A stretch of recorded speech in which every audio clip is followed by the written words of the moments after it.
રાહુલ ગાંધીના વોટ ચોરીના આક્ષેપો વચ્ચે ગુજરાતમાં રાજકારણ ગરમાઈ ગયું છે। ગુજરાતમાં પણ મતદાર યાદી ચકાસણીની કોંગ્રેસે માંગ કરી। કોંગ્રેસ પ્રદેશ અધ્યક્ષ અમિત ચાવડાના ભાજપ પર શાબ્દિક પ્રહાર સામે આવી રહ્યા છે। જવાબ ચૂંટણી પંચ પાસે માંગ્યો છે।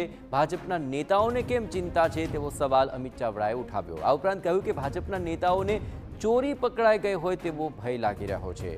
કોંગ્રેસની તપાસમાં ભૂતિયા અને ખોટા મતદાતા સામે આવી ગયા। આગામી દિવસોમાં દૂધનું દૂધ પાણીનું પાણી થઈ જશે। ચૂંટણી પંચ જવાબ આપશે। ભાજપના નેતાઓને પોલ ખુલી ગઈ હોય, ચોરી પકડાઈ ગઈ હોય એવી ચિંતા કે ભય શું કામ છે? કેમ ભાજપના નેતાઓ આનો જવાબ આપે છે? કેમ ચૂંટણી પંચ સરકારના દબાણ હેઠળ એફિડેવિટ માંગે છે? આવનારા દિવસોમાં દૂધનું દૂધ અને પાણીનું પાણી થવાનું છે। ગુજરાત કોંગ્રેસ દ્વારા પણ ગુજરાતની મતદાર યાદીઓની ચકાસણી કરવામાં આવી રહી છે। પ્રાથમિક ચકાસણીમાં લાખો મતદારો ખોટા હોવાના, ડુપ્લિકેટ હોવાના, બોગસ અને સાથે સાથે ભૂતિયા હોવાના દાખલા સામે આવ્યા છે। પુરાવાઓ પણ મળ્યા છે। થોડા દિવસમાં એને પણ ખુલ્લું પાડવામાં આવશે।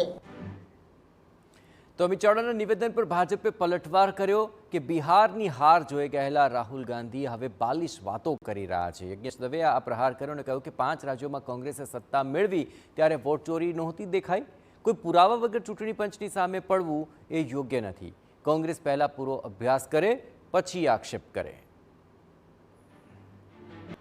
બિહારની હાર ભાળી ગયેલા રાહુલ ગાંધી બાલિશ વાતો કરી રહ્યા છે। એ વાતોની અંદર તમે તો માંજેલા રાજકારણી છો, તમે પણ શુક્રવી વાતોમાં આવો છો।